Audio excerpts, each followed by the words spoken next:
கிறிஸ்துவுக்குள் மிகவும் பிரியமானவர்களே, ஆண்டவராய்க்கிற இயேசு கிறிஸ்துவ நாமத்தினாலே உங்கள் அனைவரும் நான் வாழ்த்துகிறேன். நமது ஆண்டவராய்க்கிற இயேசு கிறிஸ்து இந்த நாளிலே நமக்கு ஒரு வசனத்தை சொல்லுகிறார்.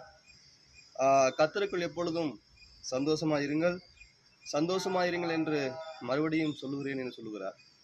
பிலிப்பியர் 4:4 இந்த வசனத்தை நாம் பார்க்கிறோம். கர்த்தர் நல்லவர், சந்தோஷமாக இருக்க வேண்டும் என்று தேவன் விரும்புகிறார்.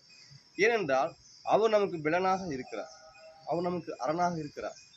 எனவே நாம் மற்றவர்களைப் போல துக்கித்து அழுது கொண்டு இராமல் நாம் சந்தோஷமாக இருக்க வேண்டும் என்று தேவன் விரும்புகிறார். ஏனென்றால் அவருடைய கிருபை எந்நாளும் நம்மோடு கூட வருகிறது. அவருடைய கிருபை ஒவ்வொரு நாளும் நம்மை தாங்குகிறது. அதை நினைத்து நாம் நன்றியுள்ளவர்களாகவும் கொண்டாடுகிறவர்களாகவும் இருக்க வேண்டும்.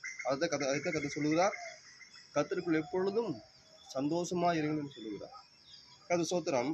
மீண்டும் 6ஆம் வசனத்தை நாம் பார்க்கும் பொழுது, நீங்கள் ஒன்றையும் கவலைப்படாமல் எல்லாவற்றையும் குறித்து உங்கள் விண்ணப்பங்களை ஸ்தோத்திரத்தோடு கூடிய ஜெபத்தினாலும் வேண்டுதலினாலும் தேவனுக்கு தெரியப்படுத்துங்கள் என்று சொல்லுகிறார். அப்போ நம் ஸ்தோத்திரத்தோடு நம்முடைய எல்லா விதமான கவலைகளை அவரிடத்தில் நாம் சொல்லுகிறோம். அப்போ அந்த தேவன் அதிலிருந்து நீக்கி நமக்கு எல்லாவற்றையும் நீக்கி நமக்கு சுகத்தை தருகிற, பலனை தருகிற, நம் விண்ணப்பத்தை கேட்டு அதுக்கு ஏற்ற பலனை தருகிற தேவனாக இருக்கிறார். எனவேதான் நாம் சந்தோஷமா இருக்க வேண்டும் என்று சொல்லுகிறார். கர்த்தர் ஸ்தோத்திரம். இந்த நாளிலே விசுவாசித்து அந்த வசனங்களை நாம் கைக்கொள்ளுவோம். அல்லேலூயா.